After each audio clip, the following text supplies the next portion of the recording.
Road భద్రత పాటిద్దాం ఆనందంగా జీవితం. నేను మీ కడ లక్ష్మణ్ కుమార్. ఈరోజు ఈ వీడియోలో నరేంద్ర మోడీ గారు మన ఆంధ్రప్రదేశ్కి అయితే రావడం అయితే జరుగుతుంది. ఆయన వచ్చినప్పుడు మేదరమెట్ల దగ్గర ఉన్న ఎయిర్ స్ట్రిప్లో ఆయన ఫ్లైట్ ల్యాండ్ అవుతుందని చెప్పని అయితే మీడియాలో అయితే వస్తుంది. ఆ ఎయిర్ స్ట్రిప్ ఎలా ఉంది ఏంటనేది మనం ఈ వీడియోలో అయితే మనం చూద్దాం. తెలుగుదేశం, బీజేపీ, జనసేన ఈ మూడు పార్టీలు కలుసుకున్నాయి, అదంతా మనకు తెలిసిందే. ఇప్పుడు ఈ మూడు పార్టీలు చిలకలూరుపేట దగ్గర బహిరంగ సభ పెడదామని చెప్పి నిర్ణయించుకున్నాయి. దానికి ప్రధాని నరేంద్ర మోడీ గారు వస్తారని చెప్పని సమాచారం. ఈ సమాచారం తెలియగానే మీడియా అదుగో పులి అంటే ఇదిగో తోకన్నట్టు చిలకలూరుపేట పక్కనే మేదరమెట్ల ఎయిర్ స్ట్రిప్ ఉంది, ప్రధానమంత్రి గారి విమానం నేరుగా అక్కడే దిగుతుంది, తరువాత అక్కడి నుంచే సభా ప్రాంగణానికి వస్తారు అని చెప్పని ప్రచారం మొదలుపెట్టారు.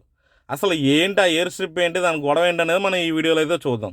ఇప్పుడు మనం ప్రయాణిస్తున్న ఈ రోడ్డే ఆ ఎయిర్ స్ట్రిప్. చిలకలూరుపేటకి ఒంగోలుకి మధ్యలో మేదరమెట్ల దగ్గర జాతీయ రహదారి 16వ నెంబర్ మీద నిర్మించిన ఈ రన్వేనే ఆ ఎయిర్ స్ట్రిప్. ఈ రన్వే ఇక్కడ తెల్లగీతలు ఉన్నాయి కదా, ఇక్కడి నుంచి అయితే ప్రారంభమవుతుంది.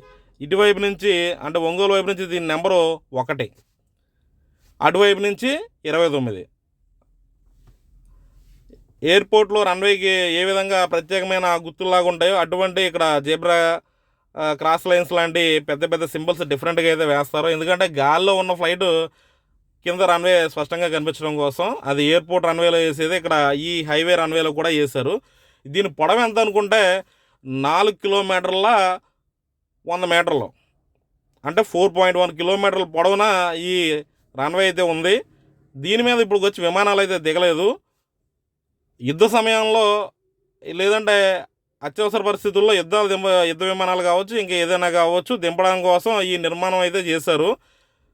ఇది national highway authority of India నిర్మించింది, రక్షణ శాఖ ఆదేశించడం వల్ల. ఇలాంటి భారతదేశం మొత్తం మీద ఇది ఒకటైనా అనుకుంటే 29 ఉన్నాయి, అందులో ఇది ఒకటి మన ఆంధ్రప్రదేశ్లో.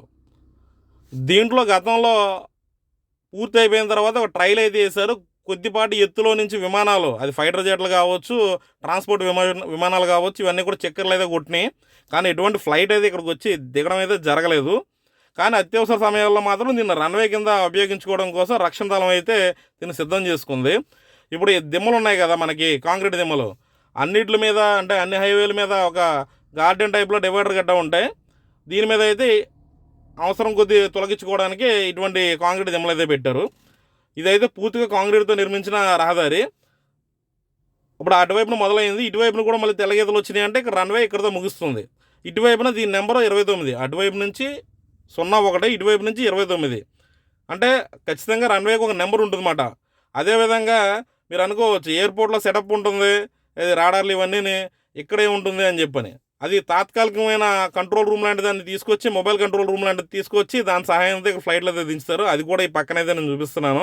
ఈ రకంగా ఉంటుంది. ఇది ఇక్కడ 29 అని ఉంది చూసారా, ఇక్కడతో అయితే ఈ రన్వే అయితే ముగిసిపోయినట్టే. తర్వాత మళ్ళీ తార్ రోడ్ అయితే హైవే అయితే స్టార్ట్ అయిపోతుంది. అంటే పెద్ద పెద్ద వెహికల్స్ వెళ్తాయి కాబట్టి మామూలు తార్ రోడ్తో రన్వే నిర్మిస్తే గుంతలు పడిపోద్ది అని చెప్పని వీళ్ళు చాలా పటిష్టంగా కాంక్రీట్తో అయితే నిర్మించారు. దీన్ని ఏ విధంగా ఆపరేట్ చేస్తారు అంటే ఆ టైంలో రక్షణ శాఖకు సంబంధించిన మొబైల్ కంట్రోల్ రూమ్ అయితే రావడం జరుగుతుంది. దాంట్లో అన్ని రకాలైన పరికరాలు ఉంటాయి. దాని సహాయంతో ఇది ఇక్కడ మనకు కనిపిస్తుంది కదా, ఈ రకమైన ట్రక్ కూడా వస్తుంది, అందులో అన్నీ ఉంటాయి. దాని సహాయంతో మొత్తం అన్నీ కూడా ఆపరేట్ చేయడానికి అయితే అవకాశం ఉంటుంది. రక్షణ శాఖ మన దేశం కోసం ఇన్ని జాగ్రత్తలు తీసుకుంటుంది. మన కోసం రోడ్డు మీద వెళ్ళినప్పుడు రోడ్డు భద్రత పాటించి ఆనందంగా గమ్యం చేరుకుందాం.